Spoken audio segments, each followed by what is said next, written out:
Hey, welcome to Q&A, where you ask your questions and I do my best to give an answer. As always, you can ask your questions on Faith and Life over on slido.com. Use the hashtag ALC22 and I will do my best to respond to it. Hey, got a really great question, a question which I suspect is going to come up with increasing frequency for many people in their workplace. So let's jump right in and look at what it says. My workplace wants us to include our pronouns on emails and correspondence. I really struggle with that as it seems to be playing to the minority. What would your advice be?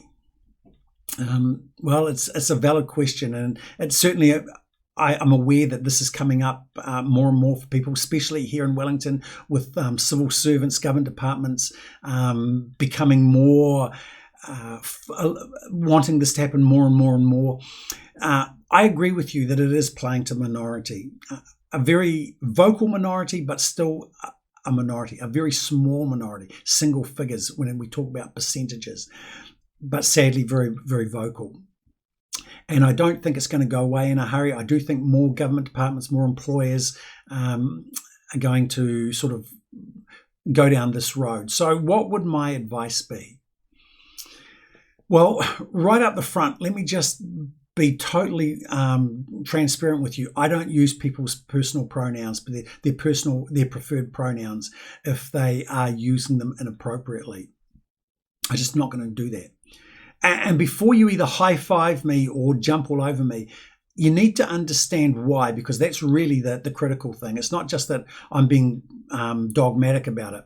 I won't use people's personal pronouns if they are using them inappropriately for very real pastoral reasons. You see, in my view, when a person bases their gender on how they feel as opposed to biological sex, and let's be clear about this, ever since humanity's been around, gender has always been determined at birth by genitalia. You were born a male or you were born a female, and until recently that's the way it has. It was being determined by biology, not feelings. And the reason I say that is that when a person bases their gender on how they feel, what it's really telling me is that they're searching for identity, they're searching for meaning, they are struggling to find their place in life, and they're looking in the wrong place. We live in a society that is so messed up at the moment that they don't realize that the very thing they're looking for is not actually going to bring them the fulfillment they're longing for. That's why so many people who have transitioned and had sex changes and that are now talking about how disillusioned they are and sharing their testimonies, because it hasn't delivered. It's because meaning, identity, purpose, all of these things aren't determined by biology. They're determined by a relationship with God. And so as a Christian, I'm always going to address people in the most personal way possible, which is not by pronouns, but by their name. I'll always endeavor to call people by their name. And that means even if someone was born a male, for example, and identifies as a woman and has gone from being called Mark to Michelle, I will call them Michelle. I will call them by their name. Because in calling them by their name, what I'm saying is I respect you. I see you as a person. I don't see you as a label. I don't see you according to gender. I see you as a person. A person, whether you are aware of it or not, who has been fearfully and wonderfully created by God. You've been made in his image, and as distorted as that has become, and as much as you've struggled and you're seeking to create meaning and identity as best you can, I'm going to acknowledge your personhood. And that's not determined by gender, because in doing that, hopefully I can then build a connection and begin to talk about hope and meaning and purpose and identity in ways that lift them out of that sense of disillusionment and abandonment and everything else that they feel, into something that can provide real meaning, real hope, real sense of identity, because I think so much of society has robbed them of that, and the alternatives that it's giving is not actually going to help them become who they want to be. So for me, I don't use pronouns. So to answer your question, what would my advice be?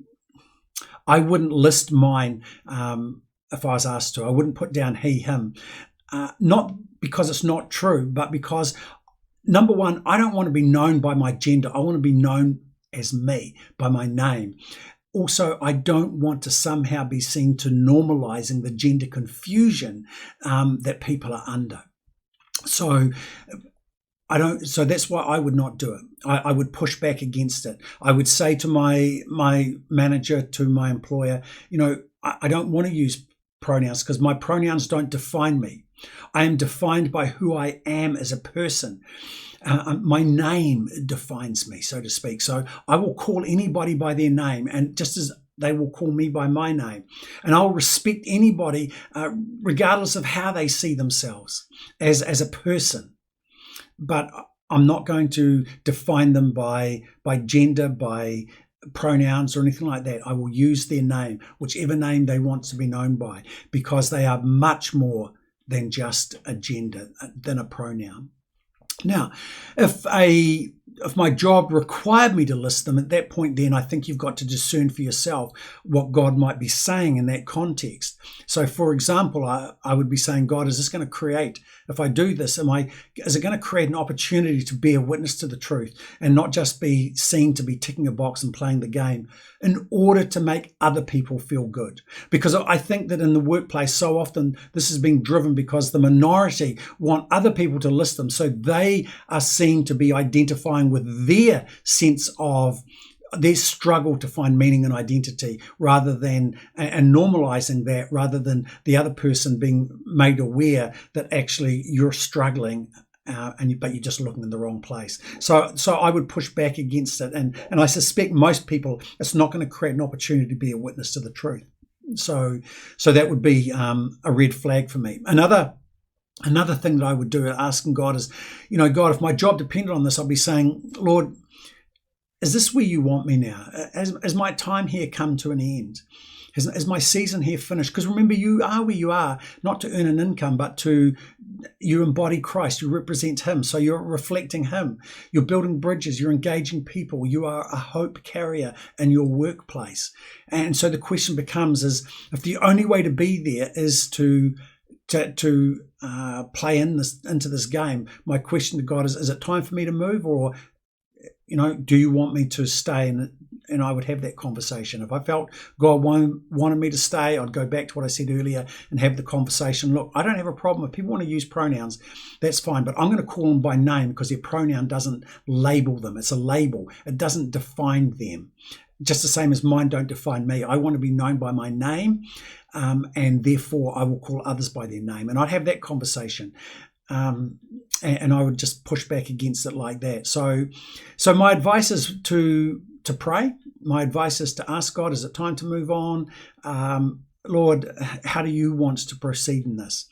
Because I agree with you. It's playing to a vocal minority, and it can so easily, we can dress up our well-meaning practice to basically just legitimize people's rebellion against God, their search for meaning and identity in the wrong places.